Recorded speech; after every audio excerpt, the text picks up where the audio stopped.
Assalamualaikum warahmatullahi wabarakatuh.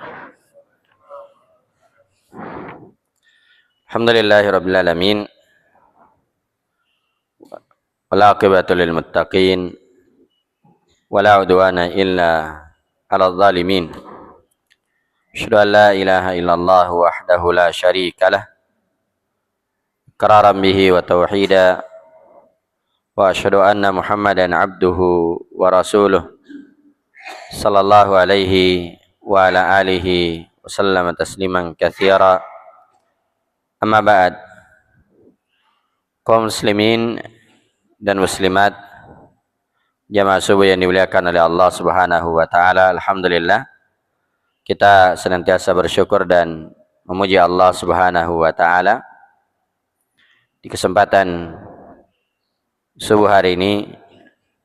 Dengan izin dan kemudahan dari Allah Subhanahu wa taala, kembali kita melanjutkan kajian kita. Dan insyaallah taala kita akan mengkaji dan mengambil beberapa faidah dari surah An-Nisa ayat yang ke-31.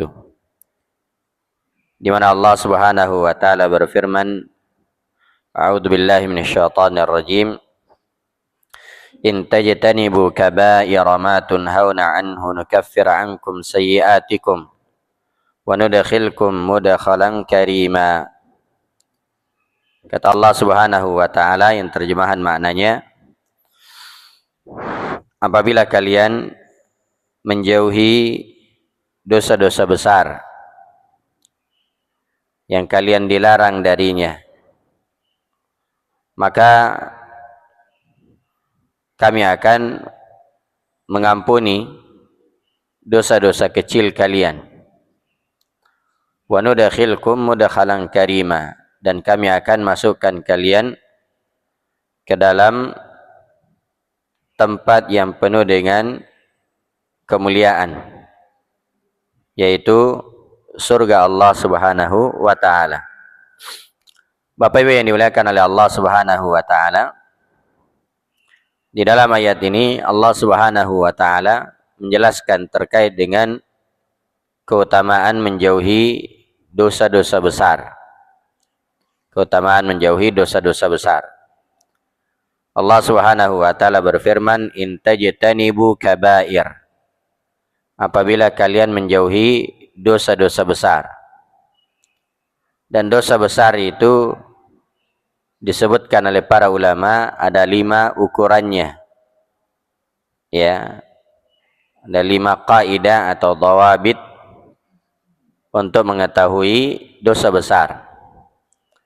Yang pertama dari kaidah dosa besar, bahwasanya dosa tersebut ada hukuman yang harus ditegakkan di dunia. Ya, jadi apabila ada perbuatan dosa dan dosa tersebut harus ada hukuman yang harus ditegakkan di dunia, maka itu adalah dosa besar. Ya, seperti berzina, ya, mencuri, minum khamar, dan selainnya dari ya dosa-dosa yang harus ada hukuman had yang harus ditegakkan di dunia ini. Ini ukuran yang pertama.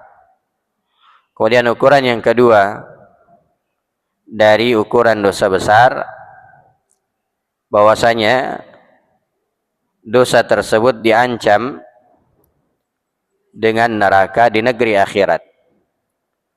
Jadi apabila kita membaca ayat-ayat Al-Quran yang di situ ada ancaman berupa neraka, atau hadis-hadis Nabi sallallahu alaihi wasallam, kemudian di situ ada ancaman berupa neraka, maka itu adalah dosa besar.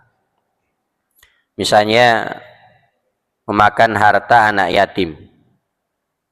Ya. Allah Subhanahu wa taala berfirman di surah An-Nisa ayat yang ke-10, innal ladzina ya'kuluna amwalal yatama zulman innama ya'kuluna fi butunihim nara wa sayaslawna sa'ira. Sungguhnya orang-orang yang memakan harta anak yatim, Dan yatim itu kata para ulama, mamma ta'abuhu qabla ayyablugh. Yatim itu adalah orang yang ayahnya meninggal sebelum dia mencapai usia balik. Ya. Dan anak yatim itu hendaknya dipelihara, dijaga. Termasuk kalau dia punya harta, maka hartanya harus dijaga, tidak boleh dimakan. Tidak boleh dimakan, tidak boleh diambil, ya, dan tidak boleh dijadikan sebagai modal usaha. Ya, nanti dia besar baru diberikan. Ya. Kecuali kalau yang menjaga anak yatim ini orang fakir, orang miskin, tidak punya apa-apa, lalu dia makan bersama dengan anak yatim tersebut, maka tidak ada masalah. Nah, wallahu ta'ala alam. Jadi kata Allah Subhanahu wa ta'ala, sungguhnya orang yang makan harta anak yatim secara zalim, ya, bukan dengan cara yang dibenarkan, maka sungguh dia telah memasukkan api ke dalam perutnya. Ya. Dia telah memasukkan api ke dalam perutnya. Wa sayaslawna sa'ira, dan kelak dia akan dimasukkan ke dalam neraka yang menyala-nyala. Maka ini menunjukkan bahwasanya memakan harta anak yatim itu adalah dosa besar. Kenapa? Karena diancam dengan neraka. Demikian juga ya dosa besar yang lain seperti memakan riba, ya, juga diancam dengan neraka Allah Subhanahu wa ta'ala. Kesyirikan, kekufuran, kemunafikan, ini semua adalah dosa-dosa besar. Kenapa? Karena terdapat ancaman-ancaman di dalam Al-Quran dan hadis-hadis Nabi Sallallahu Alaihi Wasallam. Kemudian yang ketiga, dari ukuran dosa besar, bahwasanya pelaku dosa tersebut disifati dengan kefasikan. Ya, disifati dengan kefasikan. Iya. Misalnya Nabi sallallahu alaihi wasallam bersabda, "Sibabul muslimi fusuk wa qitaluhu kufrun." Mencela seorang muslim itu adalah kefasikan. Berarti mencela seorang muslim siapa saja dari kaum muslimin yang dia cela, yang dia maki, ya, maka itu adalah kefasikan. Ya, maka mencela seorang muslim itu adalah dosa besar. Wa qitaluhu kufur, dan membunuhnya adalah kekufuran. Walaupun yang dimaksud dengan kufur di sini adalah kufur, ya, duna kufrin, ya, kufur tapi tidak mengeluarkan dari, ya, keislaman. Ya, tapi itu ancaman yang sangat berat. Karena itu Nabi sallallahu alaihi wasallam di dalam hadis beliau bersabda, "Idzal taqal muslimani bisayfayhima." Apabila dua orang muslim bertemu dengan kedua pedangnya. Iya. Fal qatilu wal maqtulu finnar. Maka yang membunuh dan yang dibunuh itu di neraka. Ya, di sini dikatakan idzal taqal musliman. Apabila dua orang muslim bertemu, ya, bisayfaihima, dengan pedangnya. Nabi SAW masih menamai dengan muslim, berarti dia tidak keluar dari Islam. Demikian juga Nabi disebutkan dalam Al-Quran bahwasanya wa yang ta'ifatani minal mu'minina qatatalu, apabila dua golongan dari kaum mukminin yang berperang, dinamai mukmin, berarti dia tidak, ya, keluar dari Islam, tapi, ya, membunuh, ya, atau berperang di antara sesama itu adalah dosa besar. Ya, adalah dosa besar. Maka, ya, Ahlus Sunnah menghukumi bahwasanya pelaku dosa besar itu tidak keluar dari Islam. Ya, tapi dia fasik. Ya, makanya mereka, ya, dinamai dengan fasik. Ya. Fasik kenapa? Karena, ya, kurang. Ya, kurang di dalam keislamannya, tapi bukan berarti keluar dari Islam. Ya, bukan berarti keluar dari Islam. Maka ini yang ketiga dari ukuran dosa besar, yaitu dihukumi fasik seperti mencela. Nah, kemudian yang keempat dari ukuran dosa besar, ya, yaitu pelaku dari dosa tersebut dilaknat. Ya, jadi apabila ada kata-kata laknat terhadap perbuatan, maka itu adalah dosa besar. Misalnya Nabi SAW menyebutkan dalam sebuah hadis, la'anallahu man la'ana walidayh. Allah melaknat orang yang melaknat kedua orang tuanya. Ya, jadi melaknat kedua orang tua, ya, itu dilaknat oleh Allah Subhanahu wa taala. Dan laknat itu artinya at-tardu wal ibadu an rahmatillah. Laknat artinya terusir dan dijauhkan dari rahmat Allah Subhanahu wa taala. Makanya apa? Tidak boleh kita mengatakan kepada seorang kamu terlaknat. Ya. Tidak boleh. Ya. Secara individu tidak dibolehkan. Beda kalau secara umum. Secara umum, ya, seperti dalam hadis, Allah melaknat orang yang melaknat kedua orang tuanya. Ini umum. Demikian juga kata Nabi SAW, wala'anallahu man dzabaha li ghairillah. Allah melaknat orang yang menyembelih kepada selain Allah. Berarti menyembelih kepada selain Allah ini kesyirikan dan dilaknat oleh Allah Subhanahu wa taala. Ya, dan itu dosa yang sangat besar. Demikian juga kata Nabi SAW, wala'anallahu man ghayyara manabiral ard. Ya. Dan Allah Subhanahu wa taala melaknat orang yang mengubah batasan-batasan tanah. Ya, misalnya dia punya tanah ukurannya ya 10 kali 15 misalnya. Kemudian dia ubah ya supaya lebih luas.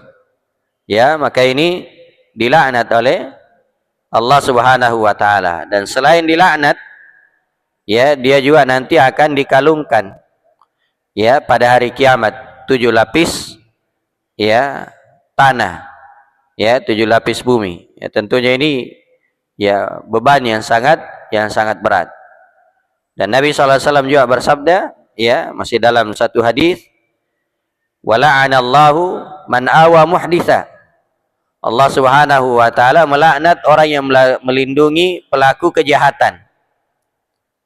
Ya, pelaku kejahatan. Muhditha di sini ya ditafsirkan oleh para ulama dengan dua penafsiran.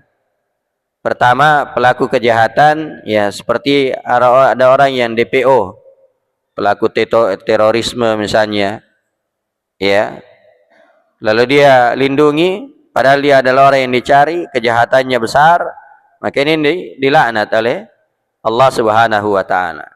Demikian juga melindungi ya pelaku yang suka mengada-adakan perkara baru dalam agama. Ya. Maka ini ya 4 yang terlaknat dalam sebuah hadis. Allah melaknat orang yang melaknat kedua orang tuanya. Allah melaknat orang yang menyembelih kepada selain Allah. Allah melaknat orang yang mengubah batasan tanah. Allah melaknat ya orang yang melindungi pelaku kejahatan. Ya, pelaku kejahatan. Demikian juga dalam hadis Nabi SAW, ya, beliau bersabda, la'anallahu al-wasila wal musilah. Ya, Allah melaknat perempuan-perempuan yang menyambung rambutnya atau minta disambung rambutnya. Ya, perempuan yang menyambung rambutnya ya, atau minta disambung rambutnya. Ya, demikian juga al-washima wal mustaushima. Ya, perempuan-perempuan yang mentato dirinya atau ditato. Ya, termasuk di sini laki-laki. Laki-laki yang mentato dirinya. Karena itu jamaah yang dimuliakan oleh Allah, menyambung rambut bagi perempuan itu tidak dibolehkan. Ya, demikian juga mentato. Ya, itu tidak dibolehkan. Itu termasuk dosa yang besar. Ya, mentato diri atau minta ditato dirinya. Itu dosa yang sangat besar. Ya, tapi kalau misalnya seorang itu sudah terlanjur mentato dirinya, lalu dia mau bertobat kepada Allah, apa yang harus dia lakukan? Ya, yang harus dia lakukan kalau dia mampu menghilangkan tanpa menyakiti dirinya dan tanpa melukai dirinya, maka dia hilangkan. Ya, tanpa melukai dan menyakiti dirinya. Adapun kalau dia hilangkan dan harus melukai dirinya atau menyakiti dirinya, maka tidak boleh dia hilangkan. Kenapa? Karena tidak boleh melukai diri. Terus apa yang dia harus lakukan? Ya dia banyak bertobat dan beristighfar kepada Allah Subhanahu wa Ta'ala. Ya, karena mungkin dia dulunya dia tidak tahu hukumnya, ya, sehingga dia melakukan hal tersebut. Begitu dia tahu, dia dapat hidayah, dia mau bertobat kepada Allah, dia berbanyak beristighfar kepada Allah. Dan orang yang bertobat dengan jujur, Allah Subhanahu wa Ta'ala akan mengampuni, ya, dosa-dosanya. Ya, Allah akan mengampuni, ya, dosa-dosanya. Ya, maka tidak boleh dia menyakiti dirinya. Misalnya dia setrika sehingga terluka, kadang juga disetrika ndak hilang-hilang juga. Ya, maka itu tidak dibolehkan. Nah, maka ini jamaah yang dimuliakan oleh Allah Subhanahu wa Ta'ala, ukuran yang keempat atau kaidah yang keempat dari kaidah mengenal dosa besar. Kemudian yang kelima dari kaidah mengenal dosa besar, yaitu apabila Nabi SAW berlepas diri dari pelakunya. Ya, ketika ada perbuatan yang Nabi SAW berlepas diri darinya, maka itu, ya, diantara ciri dosa besar. Nabi SAW, ya, pernah melewati sebuah pasar. Ya, melewati sebuah pasar. Lalu beliau SAW mencelupkan tangannya, ya, di sebuah barang dagangan, yaitu kurma. Ya, celupkan. Ternyata beliau dapati bagian bawah dari, ya, kurma tersebut basah. Bagian atasnya bagus. Ya, kering, bagus. Ya, tapi bawahnya basah. Maka Nabi SAW bertanya, kenapa ini? Ya, kata orang tersebut, ya Rasulullah, tadi malam tertimpa hujan. Ya, maka Nabi SAW mengatakan, kenapa tidak dinampakkan saja yang basah, dinampakkan yang bagus, yang tidak bagus dinampakkan juga. Lalu Nabi SAW bersabda, man ghasyana falaysa minna. Siapa yang menipu kami, maka dia bukan golongan kami. Berarti menipu, ya, al-ghish, menipu, ini termasuk dosa yang sangat besar. Ya, maka ini, ya, 5 ukuran dari dosa-dosa besar. Pertama, ya, ada hukuman yang harus ditegakkan di dunia. Yang kedua, diancam dengan neraka. Yang ketiga, ya, pelakunya dihukumi dengan fasik. Yang keempat, diancam dengan laknat. Dan yang kelima, Nabi SAW berlepas diri darinya. Ya, selebihnya maka itu adalah dosa-dosa kecil. Ya, maka Allah Subhanahu wa Ta'ala berfirman, atau sebelumnya, dosa besar itu sangat banyak. Ya, dosa besar itu sangat banyak. Imam Az-Zahabi rahimahullah punya kitab namanya Al-Kabair. Beliau mengumpulkan lebih dari 70 dosa besar.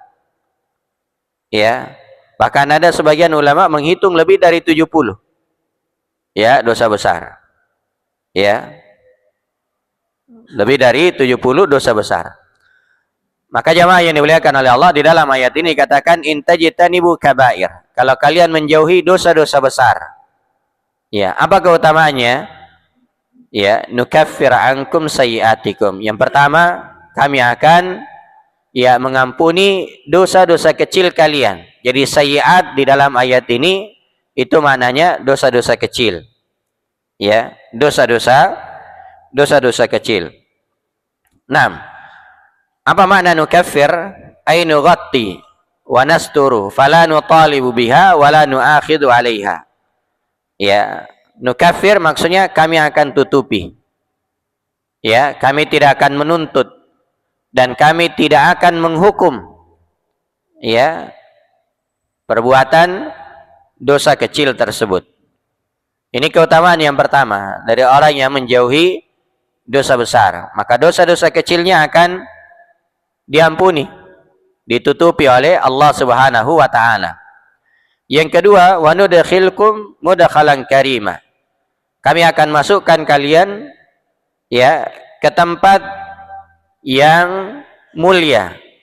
Dan ya, mudkhalan karima di sini maknanya adalah al-jannatu darul muttaqin, yaitu surga yang merupakan tempat orang-orang yang bertakwa kepada Allah Subhanahu wa taala. Ya. Kemudian jemaah yang dimuliakan oleh Allah Subhanahu wa taala,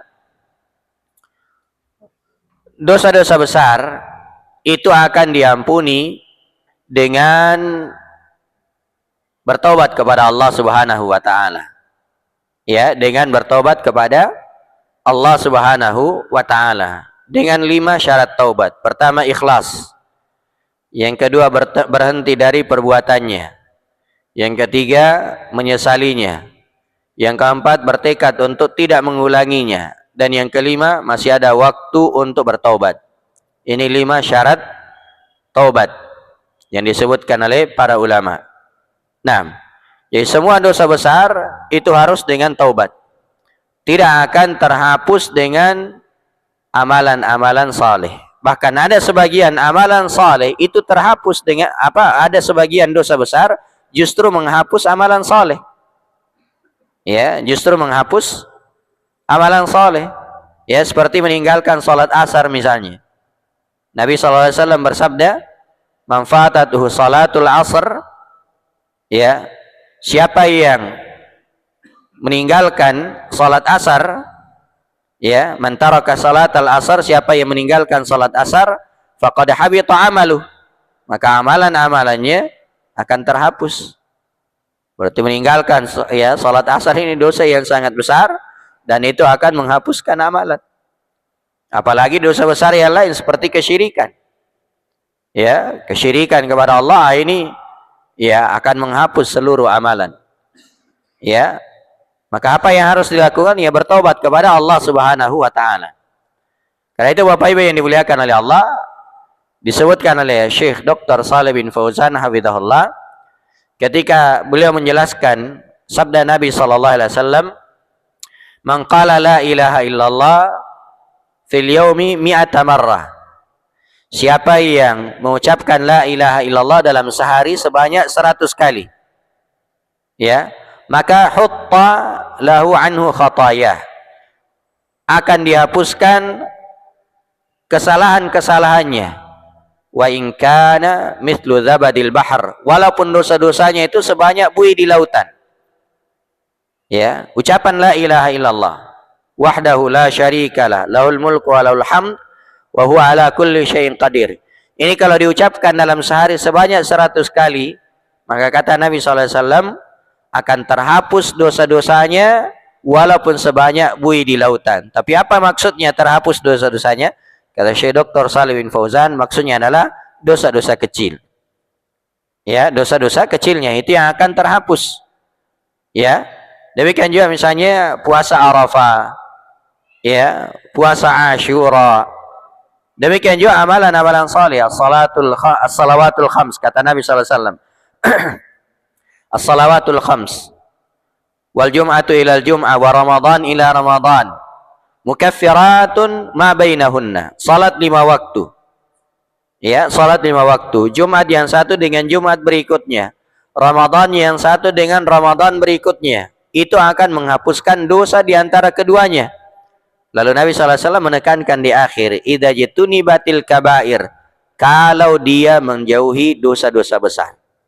Ya, berarti amalan-amalan saleh itu akan menghapuskan dosa, tapi dosa-dosa kecil. Adapun dosa besar maka harus dengan bertaubat kepada Allah Subhanahu wa taala dengan 5 syarat taubat tadi. Maka di dalam ayat ini terdapat beberapa faedah. Yang pertama adalah wujubul ibtiadi an sairil kabair, wajibnya menjauhi seluruh dosa besar. Ya, wajibnya menjauhi seluruh dosa besar. Wasabru ala dzalika hatta al-maut, dan bersabar di atas hal tersebut sampai meninggal. Ya, karena ya menjauhi dosa itu, menjauhi hal yang dilarang oleh Allah itu butuh kesabaran. Ya, butuh kesabaran. Nah, karena itu ada kesabaran dalam menjalankan perintah, ada kesabaran dalam menjauhi larangan. Ya, kenapa butuh kesabaran dalam menjauhi larangan? Karena ya larangan itu ya kadang sesuai dengan ya keinginan atau syahwat. Ya, keinginan kita itu sejalan dengannya. Maka butuh kesabaran. Kemudian ya faedah yang kedua dari ayat ini, adzunubu qisman. Bahwasanya dosa itu terbagi dua. Ya, dosa itu terbagi dua. Ya, kabairun wa shaghair. Yang pertama adalah kabair, dosa besar. Dan yang kedua adalah dosa kecil. Ya, dosa-dosa kecil. Walidha wajabal ilmu biha lijtinabi kabairiha wa shaghairiha ma amkana dzalik. Karena itu wajib bagi seorang untuk mengetahuinya. Supaya apa? Supaya menjauhi ya dosa-dosa tersebut, yang besar maupun yang kecil, sebisa mungkin. Karena itu jamaah yang dimuliakan oleh Allah, di sini tidak boleh seorang meremehkan dosa kecil. Ya, betul bahwasanya dosa-dosa kecil itu akan diampuni dengan amalan saleh, tapi tidak boleh orang meremehkannya. Kata sebagian as-salaf, la tanzur ila sigharil ma'siyah walakin unzur ila man asaita. Jangan kalian melihat kepada kecilnya dosa, tapi lihat kepada siapa engkau berdosa. Ya, jadi sama, dosa kecil, dosa besar, ya semuanya berdosa kepada Allah Subhanahu wa taala. Demikian juga dikatakan la tahqiranna saghiratan innal jibala minal hasa. Jangan kalian meremehkan dosa-dosa kecil. Jangan kalian meremehkan yang kecil. Kenapa? Gunung itu berasal dari tumpukan pasir. Ya, jadi gunung ya atau pasir kecil, tapi kalau ditumpuk akhirnya jadi besar juga. Ya, maka demikian juga dosa kecil. Ya, karena itu jamaah yang dimuliakan oleh Allah, disebutkan oleh para ulama bahwasanya orang yang jatuh pada perbuatan dosa itu biasanya tidak langsung dalam melakukan dosa. Ya, tapi diibaratkan seperti orang yang memakai pakaian yang putih melewati jalan yang berlumpur. Ya, dia pakai pakaian putih bersih, dia lewat di jalan yang berlumpur. Awalnya dia hati-hati. Ya, hati-hati. Oh, pokoknya dia sedikit-sedikit melangkah, tapi ternyata melangkah terpercik. Ya, melangkah lagi terpercik lagi. Ya, akhirnya karena ya sudah banyak percikan-percikan, apa dia bilang? Tak kalah mi. Ya, begitu. Begitu juga orang yang melakukan dosa. Ya, awalnya sedikit-sedikit. Ya, tidak apa-apa lah ya. Sedikit-sedikit, kecil-kecil gini. Ya, tapi karena lama-lama akhirnya bilang tak kalah. Nah, itu syaitan. Ya, menggerogoti seorang, menggoda seorang dalam melakukan ya dosa. Nah, kemudian yang terakhir jamaah yang dimuliakan oleh Allah Subhanahu wa taala, al-jannatu la yadkhuluha illa dzul nufusi az-zakiyah at-tahirah bijtinabihim al-mudannisat laha min kaba'irid dzunub wal atham wal fawahish. Bahwasanya surga itu tidak akan dimasuki kecuali orang yang memiliki jiwa yang bersih. Ya, jiwa yang bersih. Ya, karena itu hendaknya seorang menjauhi hal-hal yang mengotori jiwa.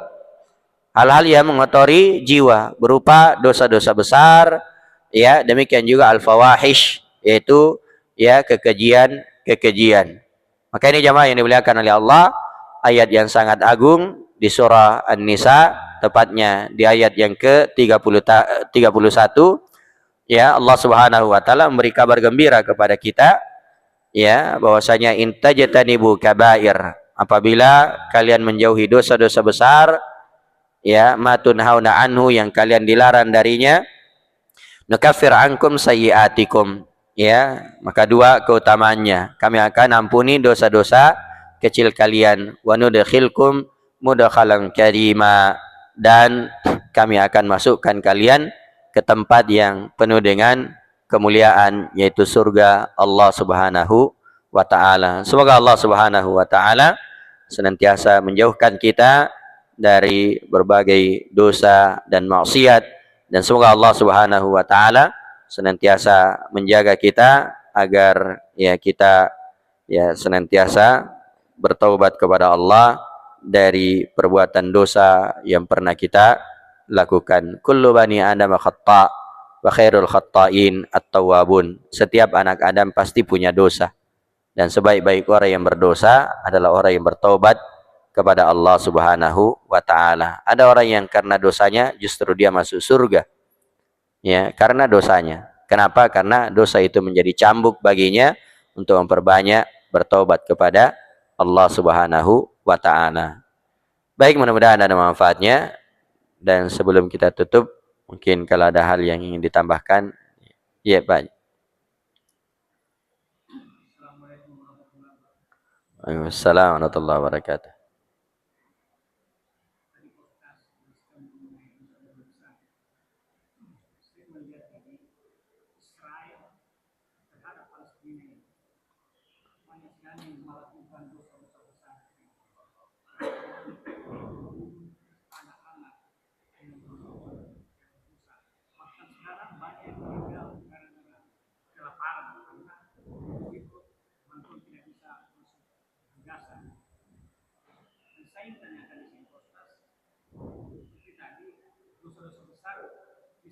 Hukumannya di dunia atau di akhirat dalam bilangnya. Yang saya ingin tanyakan di sini, kenapa Allah tidak melaknat bangsa Israel? Karena hukuman dunia kayaknya tidak mempan karena ada negara di belakang yang begitu. Assalamualaikum warahmatullahi wabarakatuh. Orang Yahudi Pak disebutkan dalam Al-Quran, dalam hadis Nabi SAW. Mereka terlaknat. Ya, mereka terlaknat. Orang-orang Yahudi. Ya, Nabi SAW mengatakan la'anallahu al-yahuda wan nasara. Ya, Allah melaknat orang Yahudi dan orang ya Nasara. Itu umum. Ya, itu umum. Jadi orang-orang yang tidak beriman, orang-orang Yahudi itu dilaknat oleh Allah Subhanahu wa taala. Ya, cuma mungkin kita memahami bahwa terlaknat itu kayak kalau bahasa Indonesia dikutuk. Ya, dikutuk jadi kera, jadi apa? Enggak. Ya, laknat itu artinya dijauhkan dari rahmat Allah. Makanya mereka berlaku sewenang-wenang. Seandainya mereka paham akan hal tersebut, mereka tidak akan melakukannya. Ya, maka ya mereka itu tidak paham tentang apa itu dosa besar. Ya, makanya melakukan hal seperti itu. Islam jamaah yang dimuliakan oleh Allah dalam peperangan saja itu tidak boleh membunuh anak kecil, tidak boleh membunuh perempuan, orang tua, ahli ibadah. Ahli ibadah itu kalau dia berada di tempat ini, ya di tempatnya tidak dibunuh. Ya, karena yang dibunuh itu, yang diperangi itu hanya yang ikut perang. Ya, itu Islam Pak, indahnya Islam. Adapun yang lain, ya selain dari Islam, itulah ya tidak punya etika, tidak ini, dan itulah menunjukkan bahwasanya mereka dijauhkan dari ya petunjuk, dijauhkan dari hidayah, dijauhkan dari ya rahmat Allah Subhanahu wa taala. Jadi orang-orang kafir itu terlaknat. Ya, tapi itu secara umum. Itu secara umum. Ya, adapun secara person tidak boleh ada orang misalnya ya orang Yahudi di depan kita lalu kita bilang kamu terlaknat, tidak boleh. Kenapa? Karena boleh jadi besok lusa dia masuk Islam, ya bertobat kepada Allah Subhanahu wa taala. Ya, sama tadi misalnya pelaku kesyirikan itu terlaknat. Tapi tidak boleh ada orang misalnya dia ya, menyembelih kepada selain Allah langsung kita bilang kamu terlaknat, kamu neraka ini. Ya, tidak boleh. Kenapa? Karena banyak mungkin penghalangnya. Satu, mungkin dia tidak tahu. Ya, yang kedua mungkin dia dipaksa. Ya, dan selainnya. Ya. Tapi kalau secara umum, pelaku kesyirikan itu terlaknat. Dijauhkan dari rahmat Allah Subhanahu wa taala. Jadi pasti mereka terlaknat. Ya, terlaknat. Itu dalam Al-Qur'an dan hadis Nabi sallallahu alaihi wasallam. Dan apa yang mereka lakukan itu adalah dosa yang sangat besar, ya. Nah, sekarang apa yang harus kita lakukan ya? Kita berusaha untuk membantu mereka, saudara-saudara kita. Dengan semampu kita, apa yang kita bisa bantukan? Ya, doa-doa kita, ya. Demikian juga kalau bisa membantu secara materi, kita bantu dengan materi, ya. Cuma kalau mau berjihad ke sana, ya tidak ada izin. Ya, seandainya diizinkan oleh pemerintah misalnya, disuruh datang ke sana jihad dengan tangan, itu boleh. Tapi kalau tidak, maka tidak boleh kita berangkat dengan sendirinya. Ya, kenapa? Karena jihad dengan tangan itu harus ya dibawa pimpinan seorang penguasa. Apa yang harus kita lakukan ya?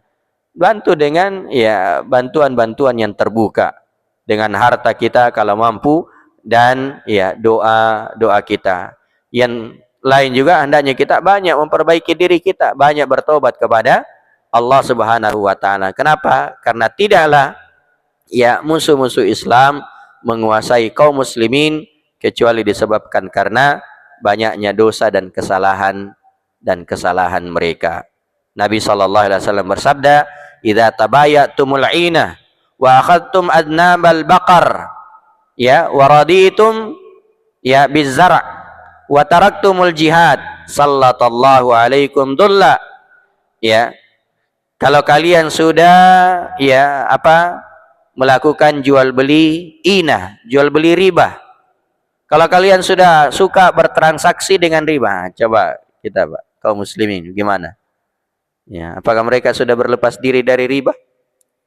Ya, kata Nabi SAW, kalau kalian masih transaksi riba, ya, dan kalian masih ridha dengan ekor-ekor sapi kalian, ya, dan kalian juga ridha dengan perkebunan-perkebunan kalian, ya, artinya apa? Masih mengejar dunia, masih ini, meninggalkan ibadah kepada Allah, ya. Apa kata Nabi SAW? Maka Allah akan menimpakan kehinaan kepada kalian.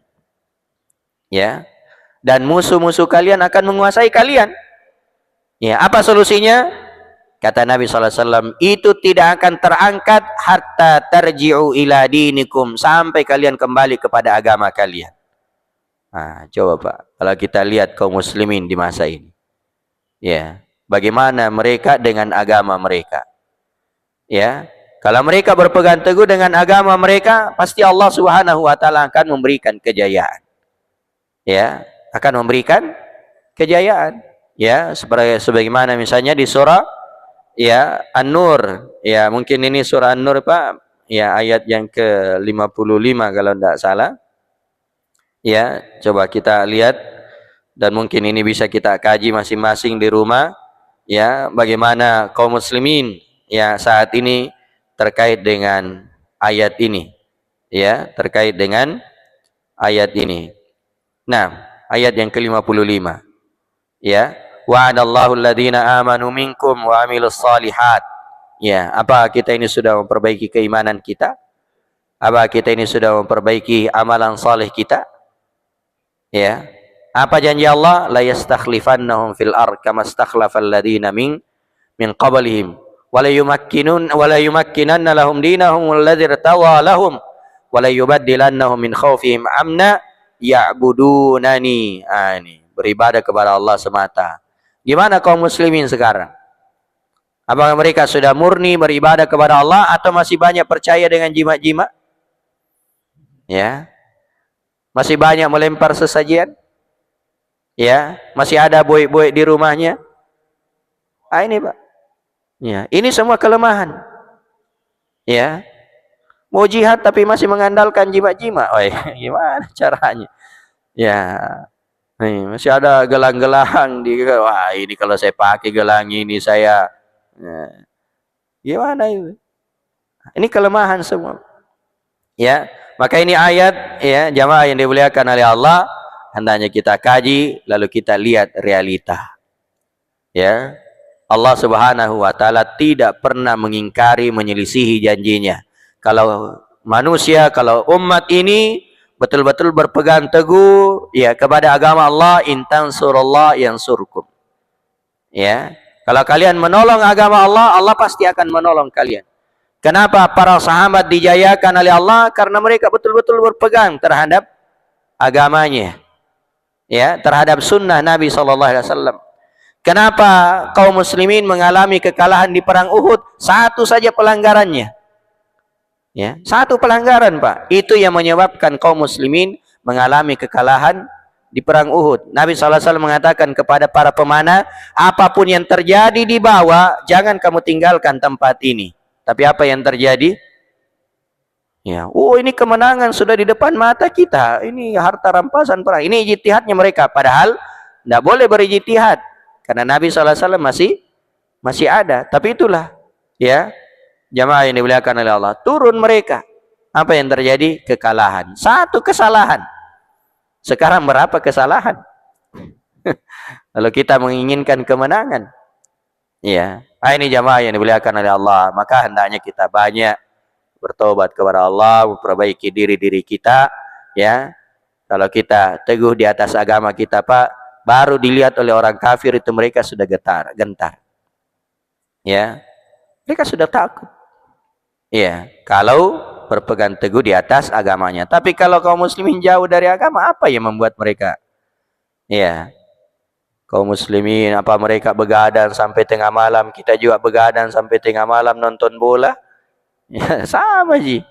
Ya, coba kalau mereka begadang, kita tidur.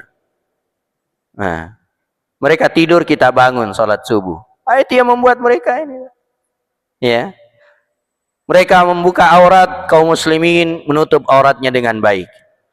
Ya, mereka motong jenggotnya, kita panjangkan jenggot. Itu yang membuat mereka baik.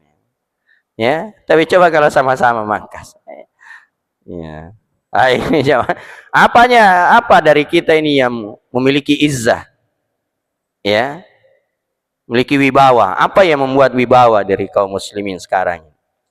Ya, kurang jamaah yang dimuliakan oleh Allah. Ya, ini kenapa? Karena kita banyak melanggar ya sunnah-sunnah Nabi Sallallahu Alaihi Wasallam, dan itu memang yang mereka lakukan itu. Bagaimana menjauhkan ya umat ini dari agamanya. Ya, nasallallahu salamata wal afiyah. Mudah-mudahan ada manfaatnya.